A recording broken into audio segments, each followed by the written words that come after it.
à l'aise dans tes réponses. Chacun sait. Faut pas se voiler la face. Essaye d'imaginer que le prophète ensemble il commence à discuter avec toi de ta fréquentation, de tes objectifs dans la vie. Lui qui, alayhi salatu wassalam, pendant toute la période où il a reçu la prophétie, il ne s'est pas reposé. Pourquoi? Pour qu'on puisse dire aujourd'hui La ilaha illallah Muhammad Rasulullah. Il a connu, comme vous le savez, des insultes, des moqueries. À la Mecque, ça a été difficile pour lui, alayhi salatu wassalam. Il part à Taïf, c'est compliqué. Il arrive à Médine, les batailles s'enchaînent. Badr, Uhud, Al-Ahzab, ça s'enchaîne. Des compagnons ont laissé leur vie. Pourquoi? Pour la cause de l'islam. Et 14 siècles plus tard, essaye d'imaginer qu'il rentre chez toi et il regarde le fruit de sa dawa. C'est devenu quoi? Est-ce qu'il serait fier en rentrant chez toi ou triste? Ma sœur, essaye d'imaginer que le prophète alayhi salatu wassalam, il rentre chez toi et que jusqu'à maintenant tu es hésitante par rapport au port du hijab. Et avec cette hésitation, ton code vestimentaire est très loin des enseignements de l'islam. À ce moment-là, ça serait quoi? Ça serait de la honte, de la gêne, des regrets? Mince, comment j'ai pu accueillir Rasulullah sallallahu alayhi wa sallam de cette manière? Ou est-ce que tu seras à l'aise? Il n'y a rien. Ne me dis surtout pas, il n'y a rien. Et même ceux qui font des efforts dans le din, à ce moment-là, leur seul souhait, ça serait quoi? Dommage, j'en ai pas fait plus. Pour montrer au prophète, Mashallah, regarde ce que tu as laissé. Derrière toi, il y a des gens qui continuent le travail. Il y a des gens qui appellent à Allah. Il y a des gens qui apprennent la religion.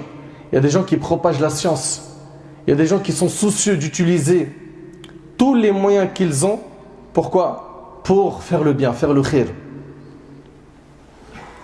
Essaye d'imaginer. Il rentre chez toi, ma soeur. Et il s'installe. Ta maman te demande quelque chose. Tu commences à hausser le ton. Tu parles mal à tes parents. Je ne sais pas si vous arrivez à imaginer un peu. C'est un échec. C'est une réalité ou pas? C'est un échec. Que un Nabi alayhi salam, il est chez toi et toi tu te comportes hyper mal avec tes parents. Lui qui a tant dit sur les parents. Alayhi salatu wassalam.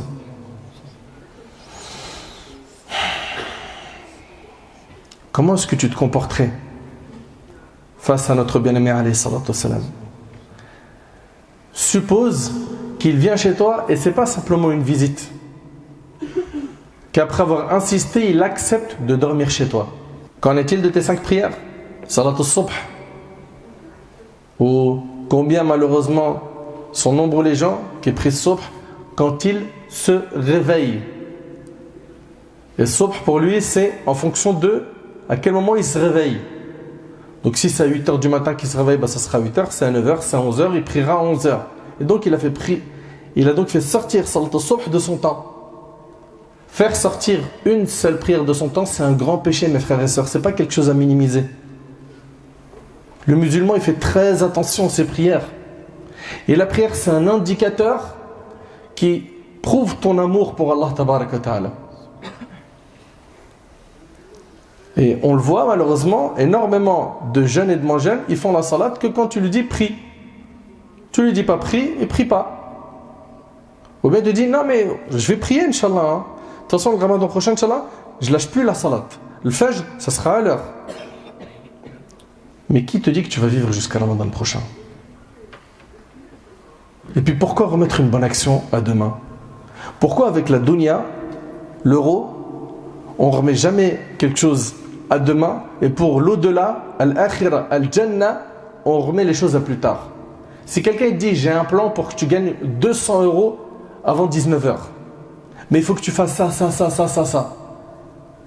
Et que tu as la capacité de faire ça. Tu vas t'empresser ou tu vas dire 200 c'est rien? J'ai dit 200, j'ai pas dit 1000, j'ai pas dit 10 000. J'ai dit 200. 200, tu vas tout faire pourquoi? Pour essayer de bouger. Juste 200 €, il y en a plein qui feraient le nécessaire pour pas louper le coche. Et quand on parle du paradis pour l'éternité, certains ils voient ça comme trop loin. Ou bien certains, comme pour eux c'est pas palpable, ils disent le paradis, vas-y, plus tard. De toute façon il y a encore le temps. Entre nous et le paradis, mazel, j'aurai le temps de me repentir, j'aurai le temps, je me serai marié d'ici là, je me serai casé. Mais arrêtez, arrêtez. Combien ils sont nombreux aujourd'hui ceux qui meurent, jeunes et moins jeunes. Et un claquement de doigts, il n'est plus là. On était avec eux, ils sont partis. Un tel il s'est fait agresser, un tel c'est un accident de voiture, un tel c'est crise cardiaque, un tel c'est une embrouille de cité, un tel il avait aucune maladie. Il dormait, ou une sœur, elle dormait. Wallah, je me rappelle, comme si c'était hier. Cette sœur sur qui on a fait salat janaza, elle se mariait le lendemain. Elle est morte dans son sommeil. Il faut arrêter de penser que la mort, c'est plus tard, c'est trop loin. La mort peut nous toucher à n'importe quel moment. Et la question est, sommes-nous prêts à rencontrer Allah? Si ce n'est pas le cas, pourquoi remettre les bonnes actions à plus tard? Pourquoi est-ce que les 5 prières ne sont pas soudées? Pourquoi? Pourquoi ces 5 prières ne sont pas faites avec amour?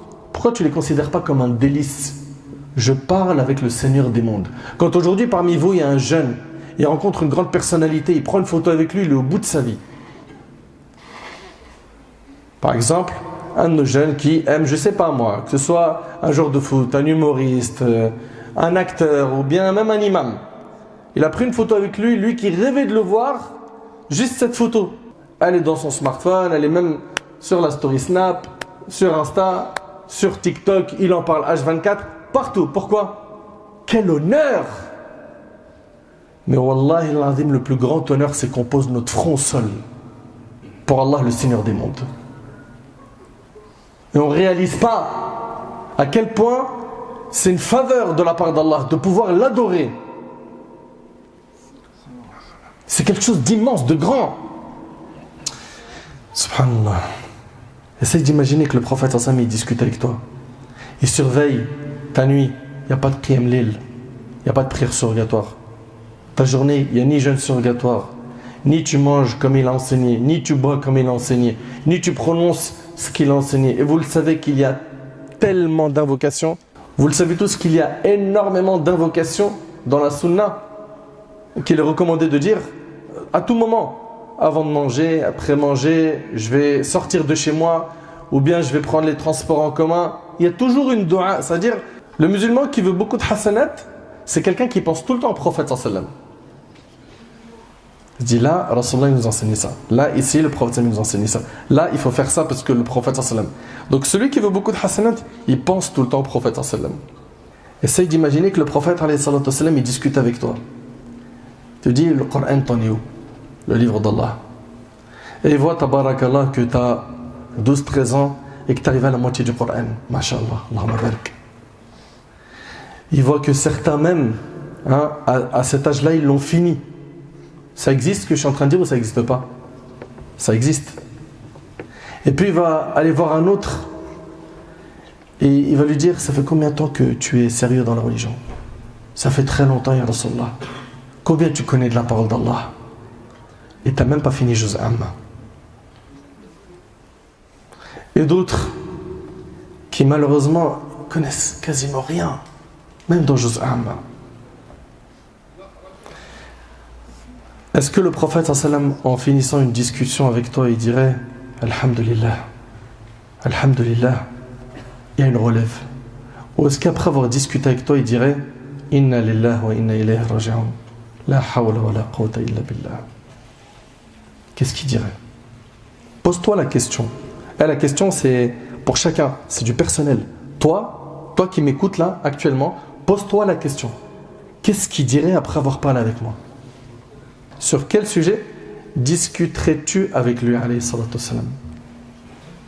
Il y a le messager d'Allah sallallahu alayhi wa sallam, il est avec toi, et on va ouvrir une discussion. Sur quoi? Sur les blessures des musulmans? Sur l'état de la communauté musulmane? Sur quoi? Sur les injustices que subissent certains, les oppressions. Sur quoi? Sur la science de la religion. T'aimes le ilm, et t'as mis un pied à l'étrier, t'es en train d'apprendre l'aqid, le Coran, le fiqh, le hadith, etc. Sur quoi? Tu parleras avec lui sur l'histoire des musulmans. Ya Rasulallah, ta sira, ta biographie, elle m'a vraiment touché. Les compagnons, ce qu'ils ont fait, c'était vraiment quelque chose de grand. Tu parlerais de quoi avec le prophète sallam?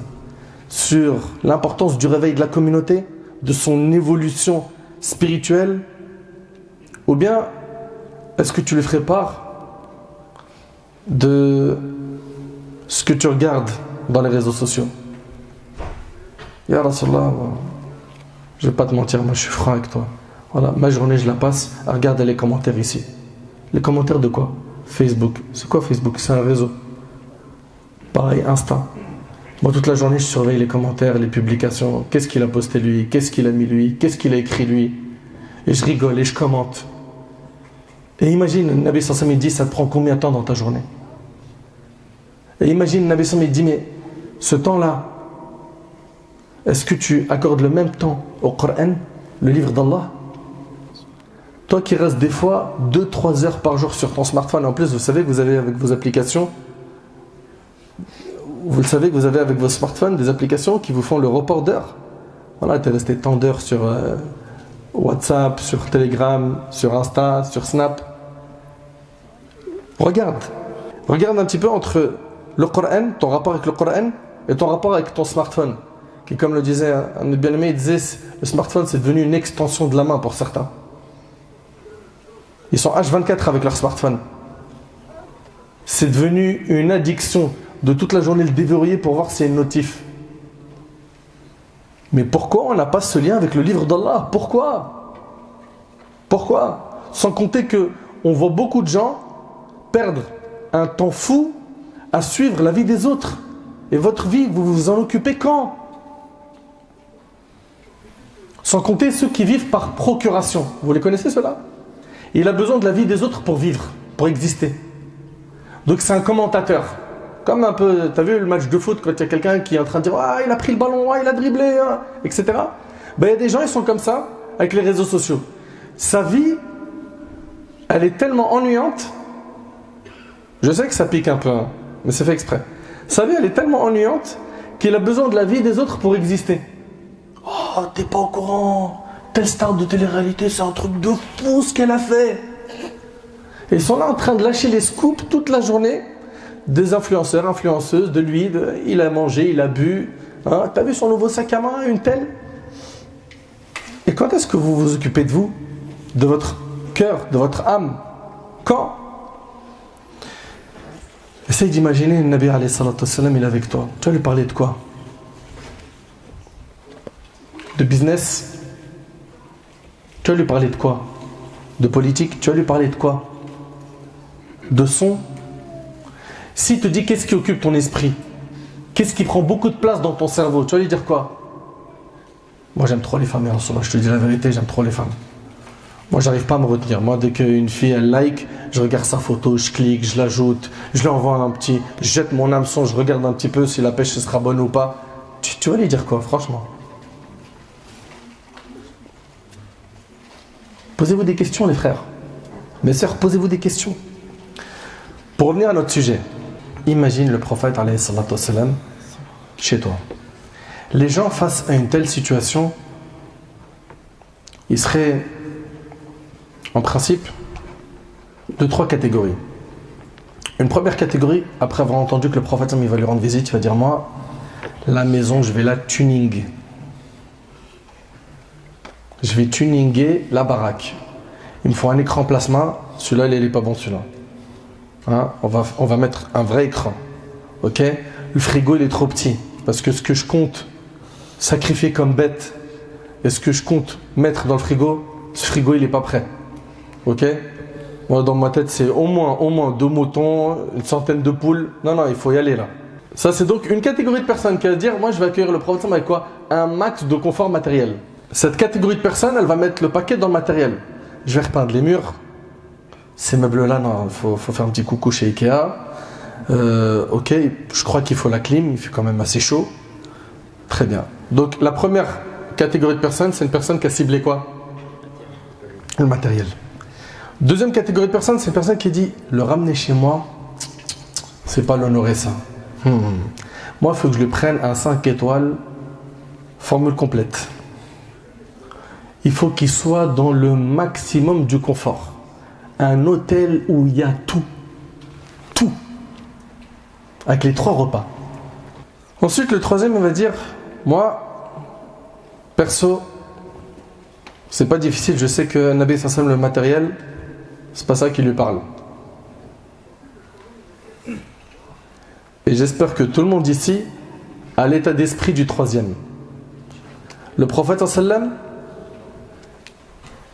il n'a pas été attaché à cette dunya. Il a toujours été attaché à l'autre monde. Alayhi salatu wassalam.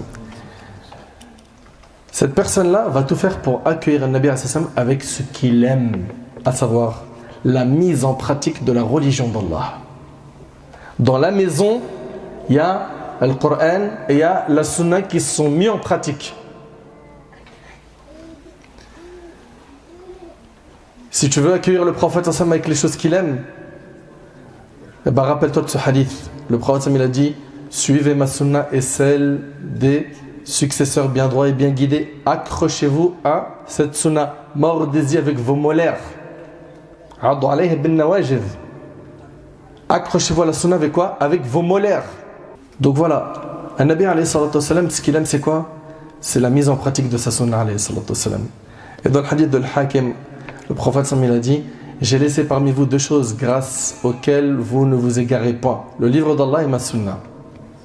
C'est une personne qui est intelligente, dira: moi je vais l'accueillir avec ce qui lui fait vraiment plaisir.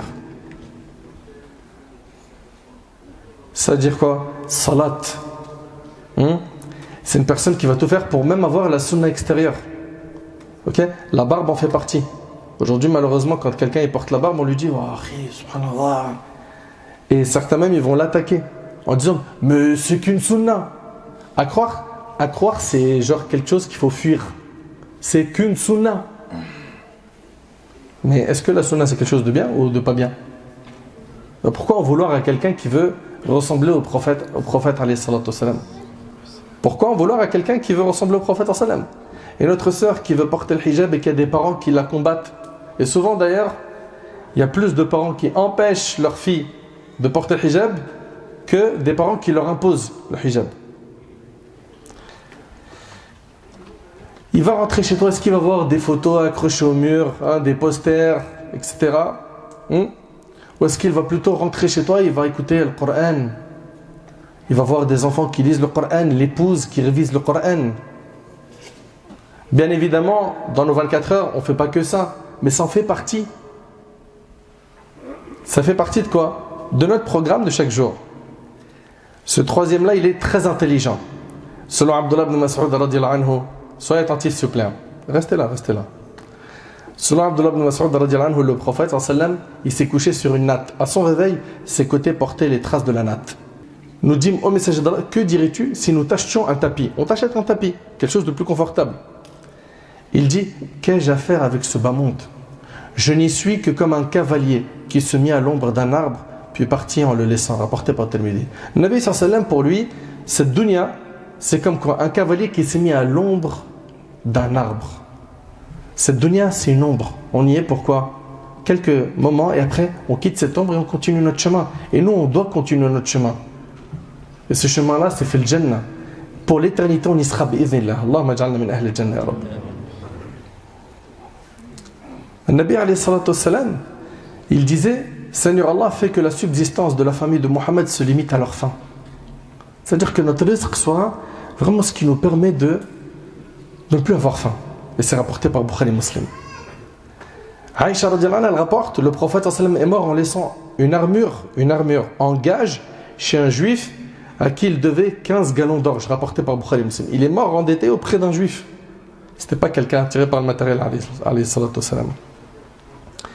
Il n'était pas attiré par le matériel. Si le prophète sallam vient chez toi, et on est encore une fois dans quoi? Dans le imagine. Que vas-tu faire? Tu te reconnais dans quelle catégorie de personnes des 3 que je viens de citer? Tu te reconnais dans quelle catégorie des 3 personnes que je viens de citer? Sûrement tu vas me dire la 3e. Moi j'ai envie d'accueillir le prophète sallam avec quoi? Avec une mise en pratique de sa religion.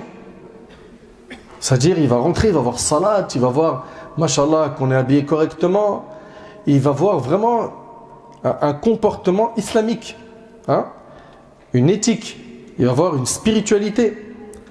Si le prophète sallam, il rentre chez toi, il te demande de donner tout ce que tu possèdes comme bien, fi sabilillah, afin qu'il puisse propager la da'wah. Est-ce que tu vas lui donner tous tes biens? Allez, soyez honnête, s'il vous plaît. Le Nabi sallam, il dit, donne-moi tout, j'en ai besoin pour la da'wah. Tu vas le dire à Rasulallah, tiens, tout, ou d'accord, laisse-moi juste, ya Rasulallah, un moment. Dans ce moment-là, tu commences à réfléchir, concerter, peser le pour et le contre, etc. C'est une question. Hein. Chacun d'entre nous se connaît très bien. Dis-toi que lorsque le prophète il a appelé ses compagnons à faire des aumônes, Omar radiallahu anhu, il a donné la moitié de ses biens pour Allah tabarak wa ta'ala. La moitié de ses biens. C'est immense. Hein? La moitié de sa richesse. Abu Bakr radiallahu anhu, il a tout donné, tout ce qu'il possédait. Et quand le prophète lui a demandé, qu'as-tu laissé à ta famille, il lui a dit, j'ai laissé à ma famille Allah et son messager. Omar, il a donné la moitié et il a laissé l'autre moitié à sa famille. Abu Bakr, il n'a rien laissé à sa famille. Il a dit, j'ai laissé à ma famille Allah et son messager. Subhanallah. Si le prophète sallam te propose d'émigrer et de délaisser ton pays, est-ce que tu vas l'écouter? La réponse est, j'espère, Inch'Allah, pouvoir le faire. S'il te demande tout ton argent pour la da'wah, la réponse est, j'espère, Inch'Allah, pouvoir le faire. Comprends que dans tout ça, il faut être sincère pour Allah tabaraka wa ta'ala. J'ai une question à vous poser, mes frères et sœurs. Est-ce que le prophète, il est déjà rentré chez quelqu'un? Dans la maison de quelqu'un? Si oui, qui? Levez la main. Bon, oui? Abu Ayyub al-Ansari, barakallahu fik. Bon, ça serait bien qu'on passe plus de temps à lire la biographie du prophète, d'accord? Qu'on apprenne ça par cœur, qu'on enseigne ça à nos enfants. C'est hyper important. Soyez attentifs, s'il vous plaît. On va citer quelques exemples de visites afin de voir comment les gens ont agi, comment l'ont-ils accueilli et comment nous aurions agi. Parmi ces gens-là, il est chez qui le prophète sallam est allé taper à leur porte, mais il n'est pas rentré chez eux. Parmi ces personnes à qui le prophète a rendu visite, il a eu Ubay ibn Ka'b, radiyallahu ta'ala anhu. Le hadith il est rapporté par l'imam Muslim. Quand le prophète sallam frappa à la porte de Ubay, ce dernier demanda qui est à la porte. Il ouvrit et il trouva que c'était le prophète sallam. Bien évidemment, vous imaginez la joie du compagnon à ce moment-là. Ubay dit au messager d'Allah, pourquoi ne m'as-tu pas convoqué pour que je vienne à toi au messager d'Allah? Il lui a dit, je suis ton serviteur. Le prophète lui a dit, oh Ubay, soyez attentif, hein. Allah m'a ordonné de te lire Surat al-Bayyinah. Si le prophète sallam était venu de lui-même pour lui lire Surat al-Bayyinah, sans que ce soit un ordre d'Allah, ça aurait été un immense honneur pour le compagnon, n'est-ce pas? Ubay, radiyallahu anhu. Imaginez-vous que c'est Allah tabaraka wa ta'ala, le maître, le créateur des cieux et la terre, qui a envoyé son messager alayhi salam pour lui lire cette sourate. Ubay fut étonné, il demanda au prophète sallam, mon nom fut prononcé par Allah? Vous méditez un peu ou pas? Ubay il a dit, mon nom, il a été prononcé par Allah. Mon nom a été prononcé par Allah au-dessus des 7 cieux. Il lui a dit oui. Et c'est un immense honneur. Est-ce qu'on est d'accord, oui ou non? C'est un immense honneur. Eh bien, je vous annonce une bonne nouvelle.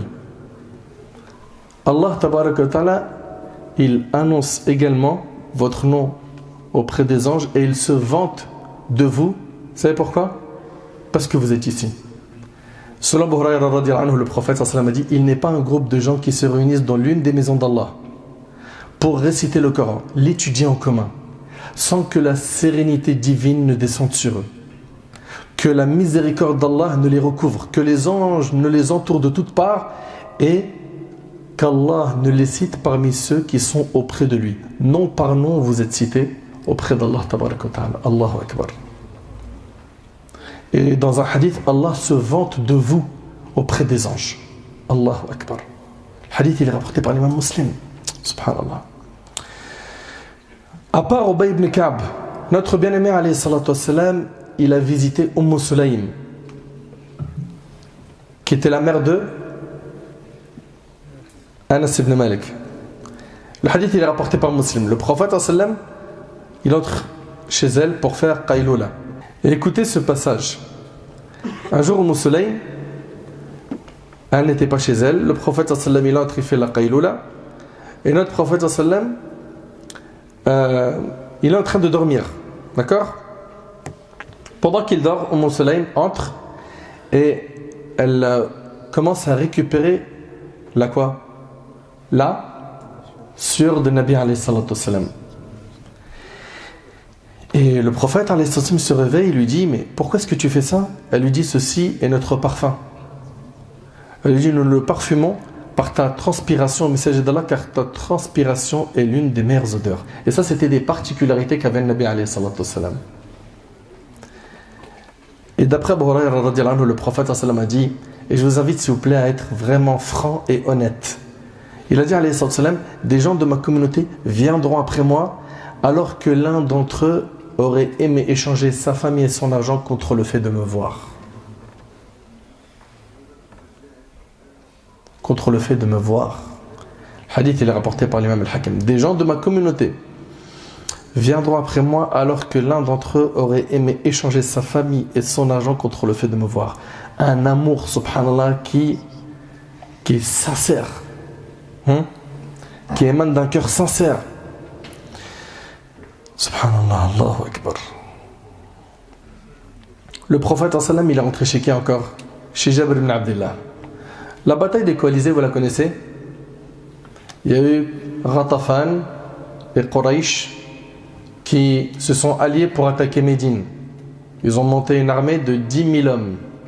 Nabi alayhi salatu wassalam, il est informé de cela, il concerte ses compagnons et un compagnon va donner l'idée de quoi? De creuser des tranchées. Ce compagnon, il s'appelle, pas tous à la fois, levez la main. Vas-y. Salman al-Farisi, bravo. T'as quel âge? 12 ans. Voilà, ça c'est des relèves, ça, mashallah. Qu'Allah le protège, qu'il le bénisse. Salman al-Farisi donne donc cette idée. D'ailleurs, ils ont même été très choqués de voir, quand ils sont arrivés à l'entrée de Médine, de voir ces tranchées. Ils ont dit: mais ça c'est une ruse que les Arabes ne connaissent pas.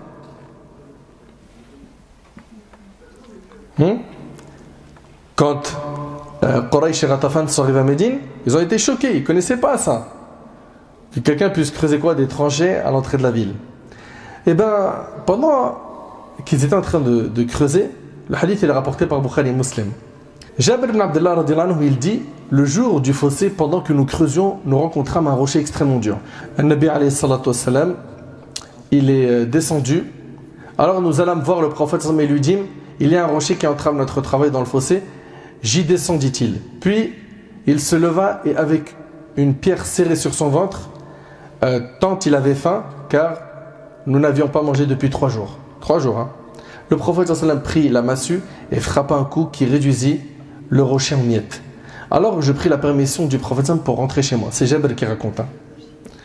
Il est parti voir son épouse et il lui a dit: j'ai constaté que le prophète sallam, il a très faim. Est-ce que tu as quelque chose à manger?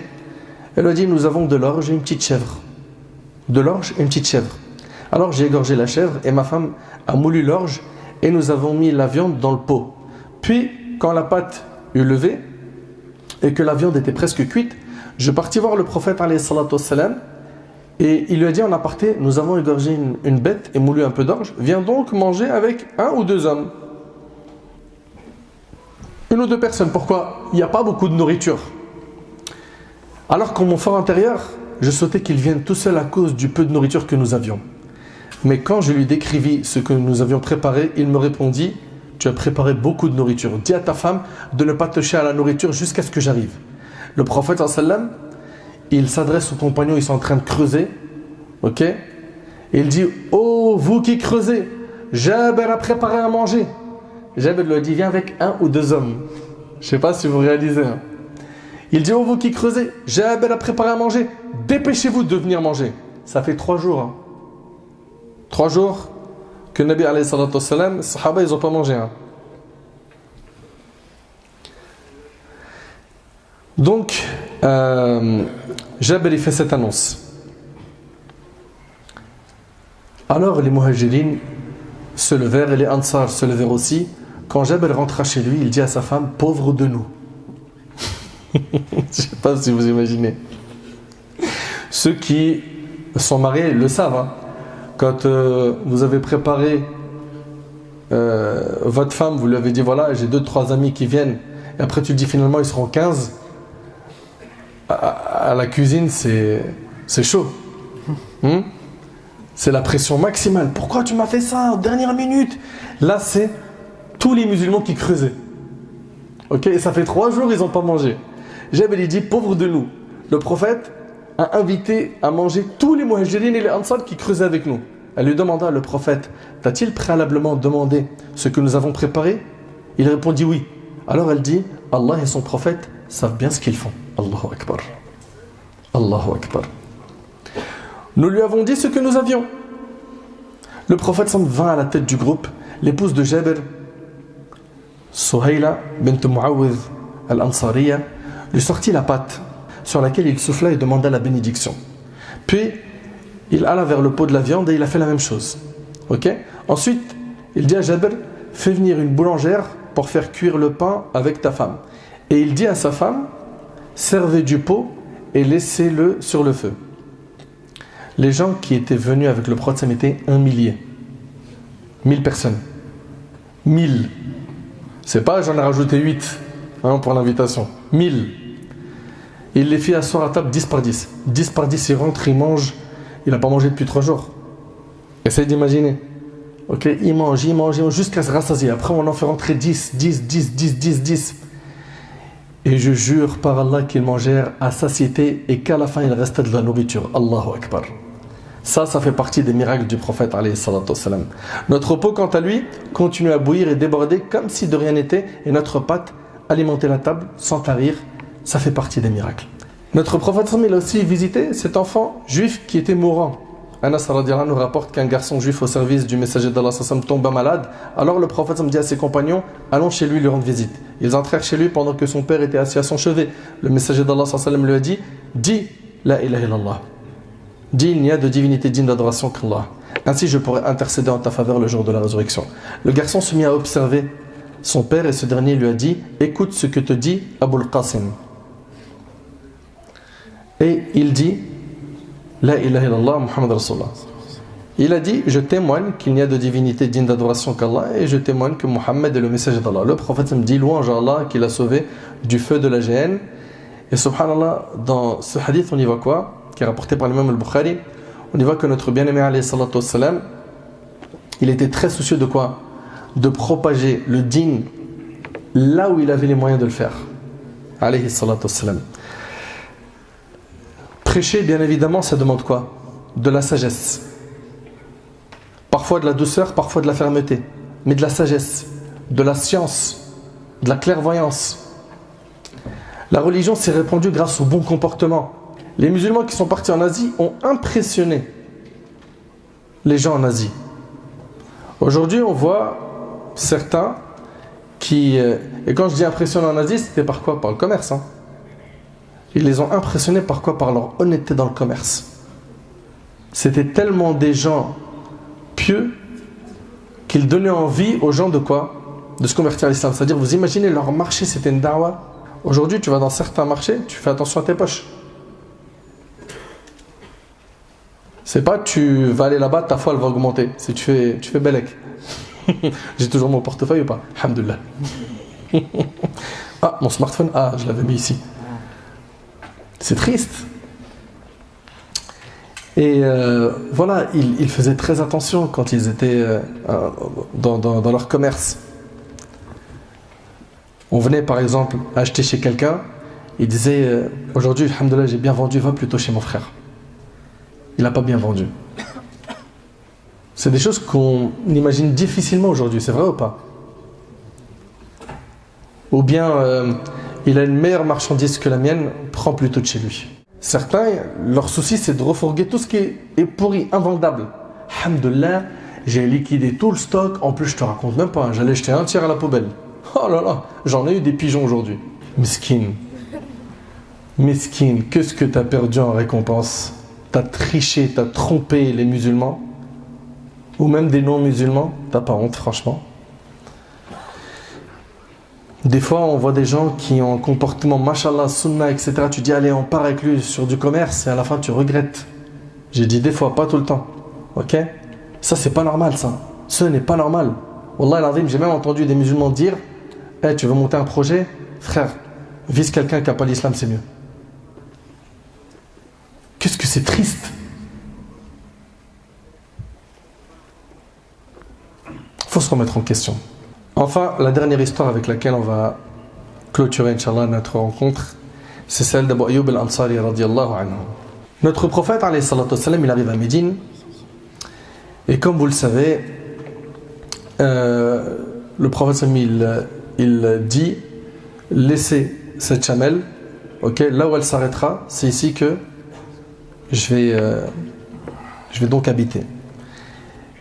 Et subhanallah, Nabi alayhi salatu wassalam, il va être hébergé chez qui?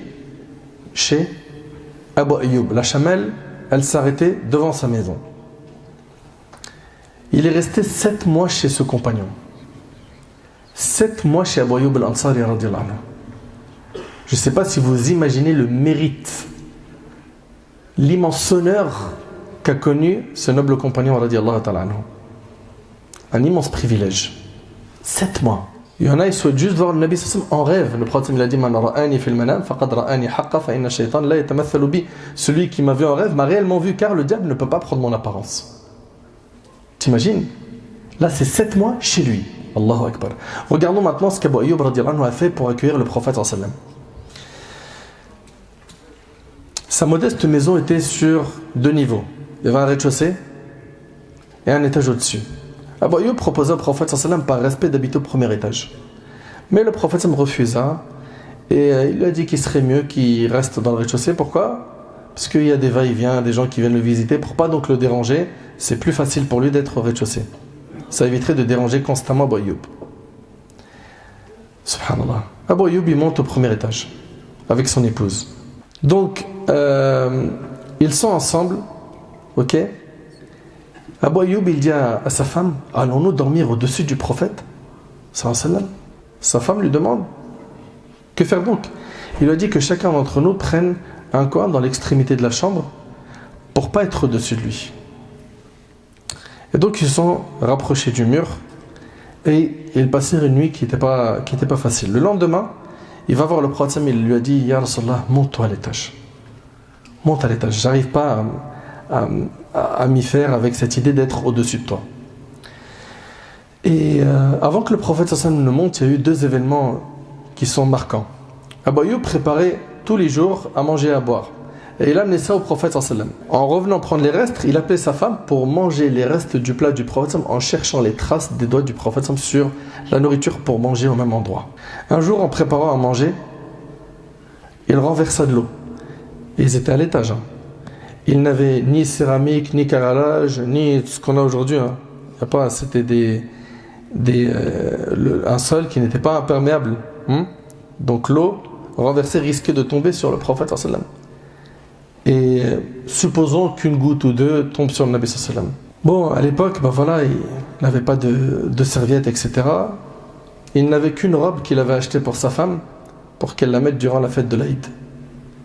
Il l'a pris, il l'a coupée en 2, et il a donné la moitié à sa femme. Elle a commencé à nettoyer rapidement l'eau, afin qu'elle ne tombe pas sur le prophète alayhi salatu wa sallam. Ce même jour, il descend au prophète sallallahu alayhi wa sallam avec de la nourriture, et cette histoire elle est rapportée par l'imam Ahmad dans le Musnad. Il lui descendit de la nourriture contenant de l'ail et de l'oignon cru. Il le pose devant la porte, et quand il revint plus tard, il voit que le repas il est tel qu'il l'a posé. Il s'est dit le prophète doit sûrement m'en vouloir, s'il ne l'a pas mangé, il m'en veut.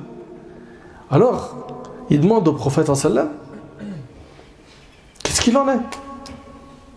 Il lui demande pourquoi tu l'as pas mangé. Est-ce qu'on a fait quelque chose de mal? Et là, ce qui est beau, c'est que Abu Ayyub, il y a quoi ici? Il y a chez lui une remise en question. Et malheureusement, chez beaucoup de musulmans, on ne voit plus cette remise en question. Beaucoup de musulmans, ils font des péchés, ils désobéissent à Allah en secret, en public. Ils savent que telle chose est un ordre, telle chose est un interdit. Il fait comme bon lui semble, ok, sans culpabiliser, sans regretter, sans se remettre en question. Et ça, c'est un vrai problème, ça. Parce que si c'est un indicateur de quelque chose, ça indique quoi?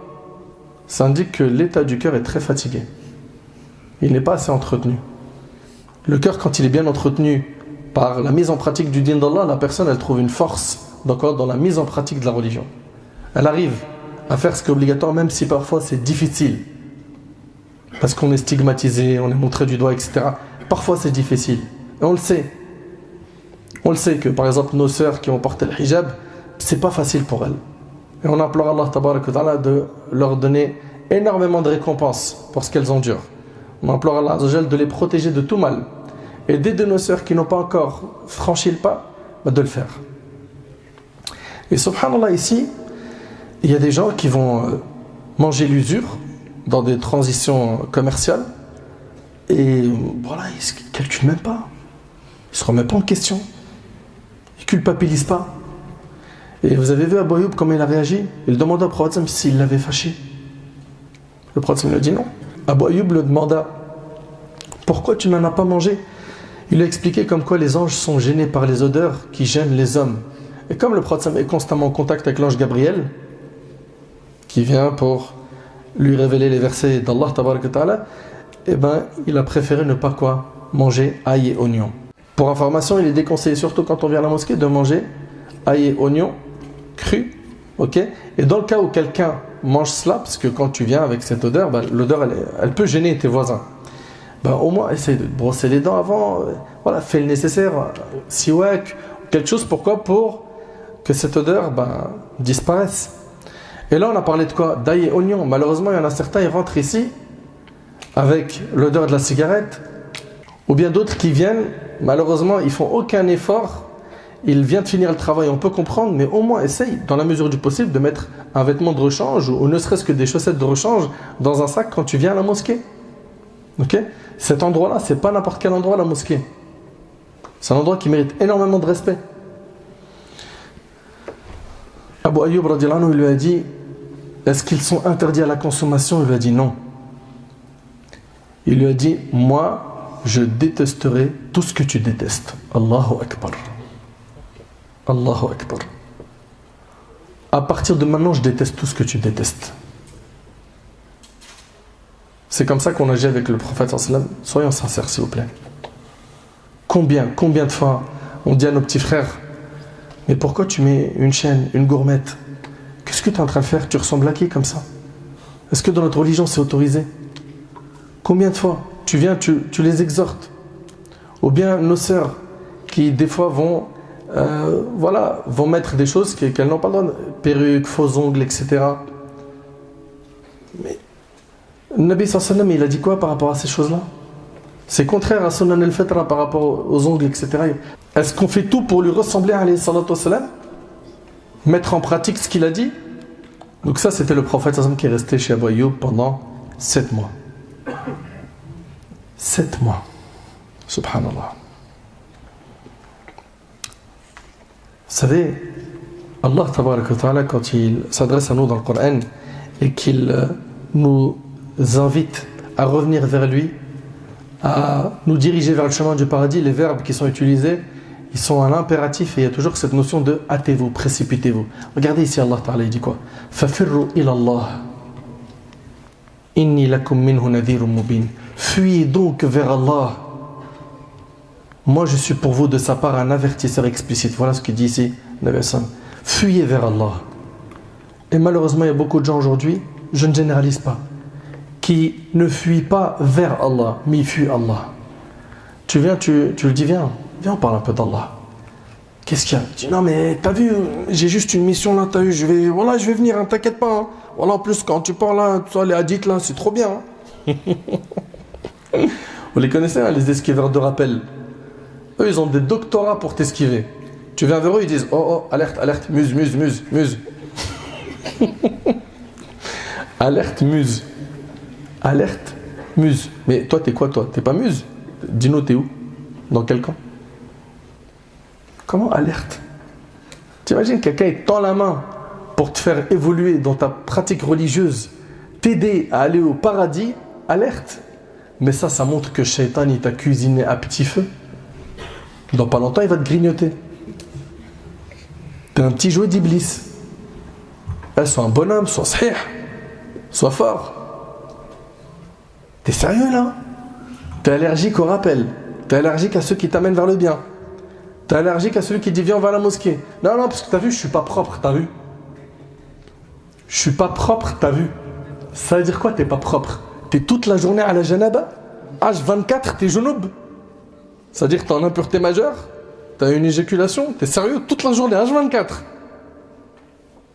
C'est quoi cette vie que tu mènes là? C'est une folie. Et voilà, donc il y en a plein comme ça qui vont prétexter. Ils vont venir comme ça avec des mensonges, des faux prétextes pour pas se rapprocher d'Allah. Ah, qu'est-ce que c'est triste. Allah tabaraka wa ta'ala a dit يَوْمَ لَا يَنْفَعُ مَالٌ وَلَا بَنُونَ إِلَّا مَنْ أَتَى اللَّهَ بِقَلْبٍ سَلِيمٍ. Le jour où ni les biens ni les enfants ne seront d'aucune utilité sauf celui qui vient à Allah avec un cœur saint. Le jour du jugement, ni ton argent ni ta famille seront utiles. La seule chose qui sera utile, c'est que tu viennes à Allah avec un cœur saint. Ce cœur, tu as une obligation de l'entretenir. Et ce cœur-là, pour lui donner la pêche, ce qu'il lui faut, c'est quoi? C'est pas aller à la salle de sport et pousser la barre. Hein.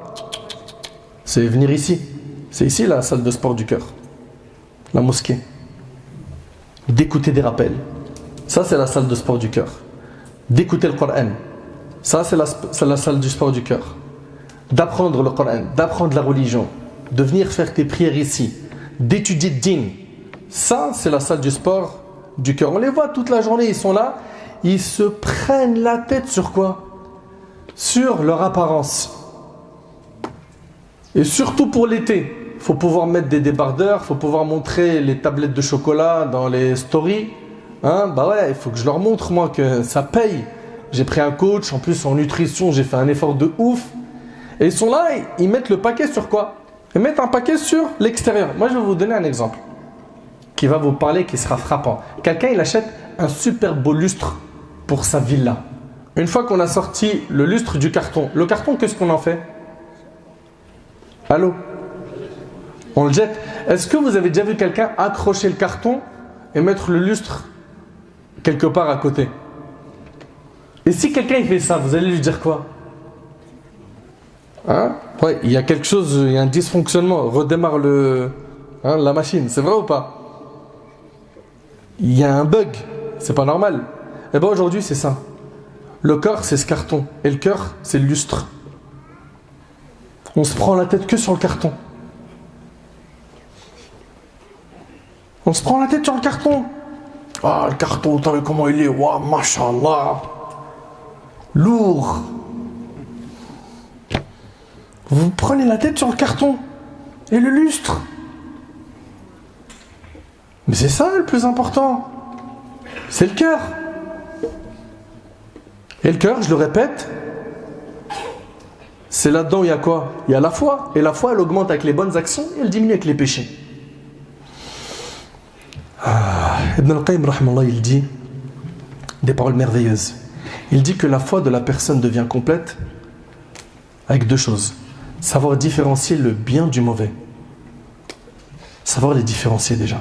Wallah al-Azim, c'est une catastrophe qu'aujourd'hui, il y en a certains, ils n'arrivent même plus à faire la différence entre ce qui est bon et ce qui ne l'est pas. Le mal, il le voit comme quelque chose de bien. Tu dis aux petits jeunes, mais qu'est-ce que tu fous dans une chicha avec toutes ces filles, qu'est-ce que ce son?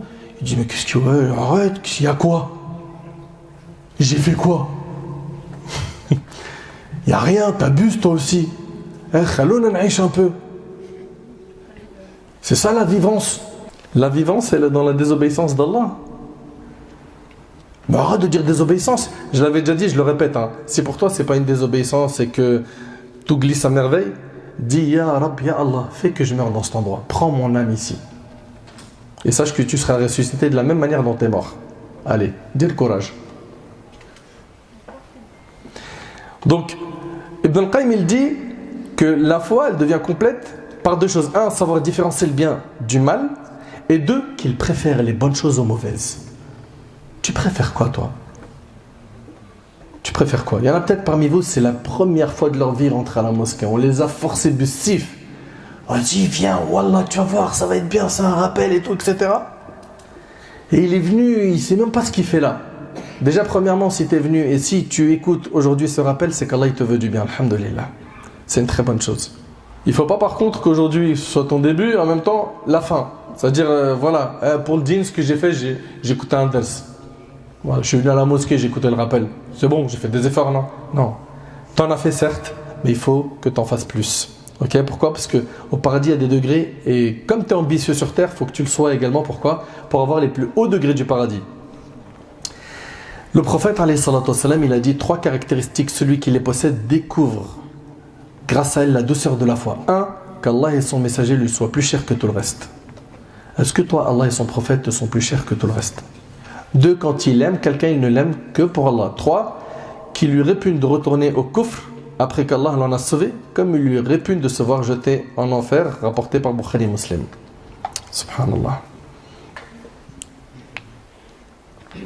C'est par ces paroles que vous écoutez que vous nourrissez votre cœur. Allah tabaraka wa ta'ala, il a dit Ala bi dhikrillah tatma'innul qulub. N'est-ce point par l'évocation d'Allah que les cœurs s'apaisent? Et le prophète il a dit Allah ne regarde ni vos corps ni vos images. Il va regarder ni ta couleur le jour du jugement, ni la couleur de ton passeport, ni est-ce que tu étais musclé, fort, grand, petit, maigre, gros. Non. Mais il regarde vos cœurs et vos actes. Donc rappelle-toi du lustre et du carton.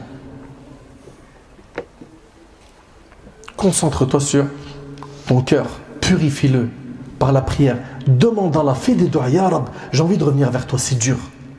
La fréquentation, l'environnement, mes potes, qu'est-ce qu'ils vont dire de moi quand je vais les lâcher? Eux qui m'amenaient que au haram. Je suis tiraillé, Ya Allah, j'aimerais bien venir vers toi, c'est dur. Parle avec ton Seigneur, demande-lui, il te donnera la force. On n'a pas une invocation qui dit Allahumma a'inni ala dhikrika wa shukrika wa husni ibadatik. Oh Allah, aide-moi à quoi? T'évoquer, te remercier et à bien t'adorer. Mais ça se demande à Allah. Allah Ta'ala il dit ô mes serviteurs, vous êtes tous dans l'égarement excepté ceux que j'ai guidés. Demandez-moi la guider, je vous l'accorderai. Demande-la.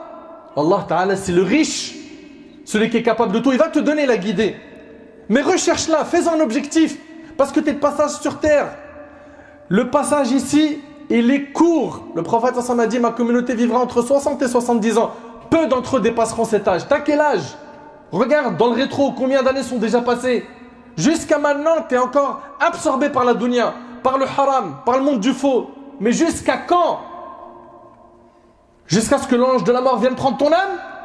Et que ce soit trop tard. Et que tu dises comme certains, Rabbi rji'un la'alli a'malu salihan fima tarakt. Seigneur, fais-moi revenir sur terre afin que je fasse le bien. J'ai pas assuré. Tu n'auras pas cette deuxième faveur de revenir sur terre. Donc c'est maintenant que tout se joue. C'est maintenant qu'il faut tout faire pour construire ta demeure dernière. Si tu veux suivre la voie du prophète, sache que sa voie c'était celle d'appeler les gens à Allah tabaraka wa ta'ala. Chacun à son niveau, à son échelle. Surtout avec le bon comportement, le sourire, la bonne parole. قُلْ هَذِهِ سَبِيلِي أَدْعُو إِلَى اللَّهِ عَلَى بَصِيرَةٍ أَنَا وَمَنِ اتَّبَعَنِي. Dis, voici ma voix, j'appelle les gens à Allah, moi et ceux qui me suivent. Et je le dis, je le répète, il y a des gens qui viennent nous faire des rappels. Si on répond à ces rappels comme il le faut, en mettant en pratique le dîn, Wallahi al-azim, on va gagner beaucoup. Beaucoup, subhanallah. Le prophète, alayhi salatu wassalam, il a dit Tauba. Félicitations à celui qui m'a vu et a cru en moi. C'est les compagnons. Et Tauba puis Tauba à ceux qui ont cru en moi et ne m'ont pas vu. Et il a dit également que viendra une période où la pratique de la religion elle sera difficile, comme si quelqu'un tenait une braise de feu dans sa main, n'est-ce pas? Que celui qui pratiquera sa religion, à ce moment-là, il aura la récompense de 50 hommes. On lui a dit 50 hommes parmi nous, c'est-à-dire parmi les compagnons, ou parmi eux? Il a dit parmi vous.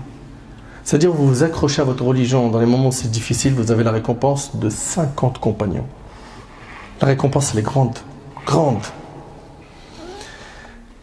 N'oubliez pas, s'il vous plaît, barakallahu fikum, le titre de cette conférence. Sache, mon frère, ma soeur, que le prophète n'est pas obligé d'être avec toi pour que tu te tiennes bien. Certes, si l'un d'entre nous est toujours avec un homme pieux, un savant, quelqu'un de science, il n'osera pas faire de péché. Sachez que où que vous soyez, Allah tabaraka ta'ala vous voit. Et Allah mérite plus que n'importe qui au monde qu'on ait quoi de la pudeur envers lui. Là, depuis tout à l'heure, vous avez vu, j'ai dit, imagine le prophète chez toi, imagine, il regarde ton smartphone. Mais vous arrivez, vous maintenant, à réaliser qu'Allah tabaraka ta'ala voit tout cela de nous. Tout ce que je vous ai dit a pour but de prendre conscience qu'Allah tabaraka ta'ala est tout le temps avec nous et qu'il mérite plus que n'importe qui que l'on se tienne à carreau devant sa majesté Azza wa Jal. Allah accueille le repentir de celui qui se repent. Allah tabaraka ta'ala accueille notre repentir quand on revient vers lui. Sincèrement, il facilite les chemins du repentir. Subhanallah, il y a des gens qui ont des cœurs difficiles et qui se sont éloignés du chemin d'Allah alors que la voie d'Allah elle est accessible. Le chemin d'Allah il est facile. Le chemin d'Allah demande juste de faire des efforts et des sacrifices et vous allez voir que vous allez savourer. Savourer le plus grand bonheur de cette vie qui est la foi. Une fois que tu as goûté à ça, la douceur de la foi, ça y est, tu ne peux plus t'en passer. Vous savez, après tout ce que vous avez entendu, Yawm al-Qiyamah, c'est deux choses l'une. Soit tu seras heureux d'avoir écouté tous ces rappels et tu les as mis en pratique. Ils ont été la cause de ta réforme. Soit tu vas regretter infiniment de ne pas avoir écouté tout ce qu'on t'a dit sur terre. Tu veux être de quelle catégorie de personnes? Tu veux être de ceux qui vont venir Yawm al-Qiyamah, ils vont voir leur sort, ils vont dire si seulement. Si seulement.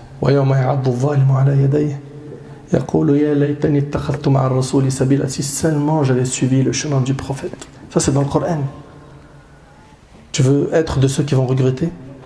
Empresse-toi donc, mon frère ainsi que toi, ma sœur, de revenir vers Allah et d'adopter l'attitude, le comportement de notre bien-aimé alayhi salatu wassalam, de suivre ce modèle qui est le modèle qu'Allah tabaraka ta'ala a envoyé pour l'humanité. Ne soyons pas dans l'insouciance, revenons vers Allah avant qu'il soit trop tard et alhamdulillah, la porte du repentir elle est encore ouverte. Alhamdulillah, quand tu reviens à Allah subhanahu wa ta'ala, Allah il se réjouit de ton repentir. Allah subhanahu wa ta'ala il peut même changer tes mauvaises actions en bonnes. Il va te faciliter la voie de la guider et tu verras que tu pourras vivre enfin une vie pleine de bonheur, une vie stable, une vie pleine de joie et de spiritualité, une vie qui est magnifique. Et ça c'est juste un avant-goût ici sur terre. Et dans l'au-delà, là ça sera quoi? Al-Jannah. Allahumma ja'alna min ahli al-Jannah ya Rabb. J'implore Allah tabaraka wa ta'ala de nous pardonner nos manquements et j'implore Allah subhanahu wa ta'ala de nous ramener vers la voie de notre bien-aimé alayhi salatu wassalam. Je vous remercie énormément pour votre écoute attentive. J'implore Allah subhanahu wa ta'ala de vous récompenser. J'implore Allah tabaraka wa ta'ala de nous pardonner nos manquements. Et j'implore Allah subhanahu wa ta'ala de nous ramener vers la voie de notre bien-aimé alayhi salatu wassalam. Je vous remercie énormément pour votre écoute attentive. J'implore Allah subhanahu wa ta'ala de vous récompenser, de vous bénir, de vous protéger, de faire de vous des pieux. Sallallahu subhanahu wa ta'ala an yanfa'ani bima qultu wa yanfa'akum bima sami'tum.